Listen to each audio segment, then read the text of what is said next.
बिहार में आगामी विधानसभा चुनाव से पहले कानून व्यवस्था को और मजबूत करने के लिए बड़े पैमाने पर प्रशासनिक कदम उठाए जा रहे हैं। बढ़ते अपराध और जनता के बीच बढ़ते असंतोष को देखते हुए मुख्यमंत्री नीतीश कुमार ने एक निर्णायक और महत्वपूर्ण फैसला लिया है। गृह विभाग ने हाल ही में 40 डीएसपी, पुलिस उपाधीक्षक स्तर के अधिकारियों के तबादले और नई नियुक्तियों की अधिसूचना जारी की है।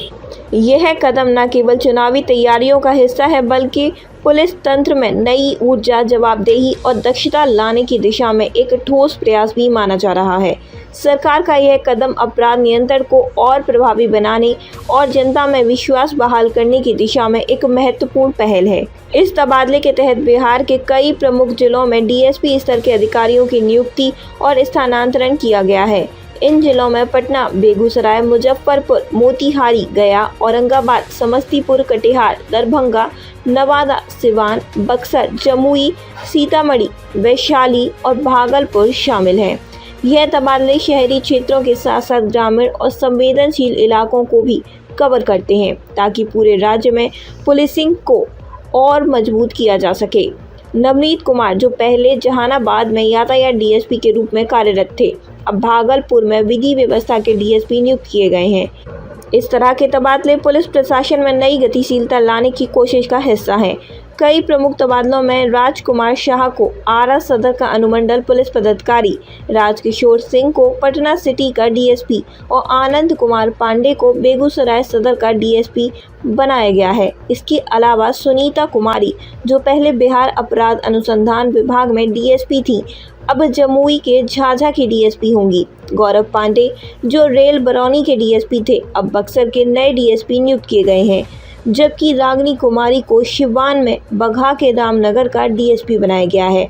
इन तबादलों से यह स्पष्ट है कि सरकार ने संवेदनशील और महत्वपूर्ण क्षेत्रों में अनुभवी अधिकारियों को तैनात करने पर ध्यान दिया है। इसके साथ ही कई ऐसे अधिकारी हैं जो बिहार पुलिस मुख्यालय में तबादले की प्रतीक्षा में थे, उन्हें भी नई जिम्मेदारियां सौंपी गई हैं। कामाख्या नारायण सिंह को पटना सिटी का डीएसपी 2 और मनीष चंद्र चौधरी को जहानाबाद का डीएसपी 1 बनाया गया है।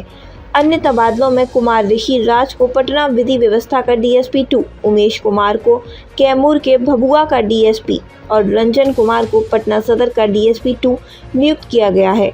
कुल मिलाकर 40 डीएसपी को विभिन्न जिलों में इधर उधर किया गया है, जिससे पुलिस प्रशासन में व्यापक बदलाव की उम्मीद की जा रही है।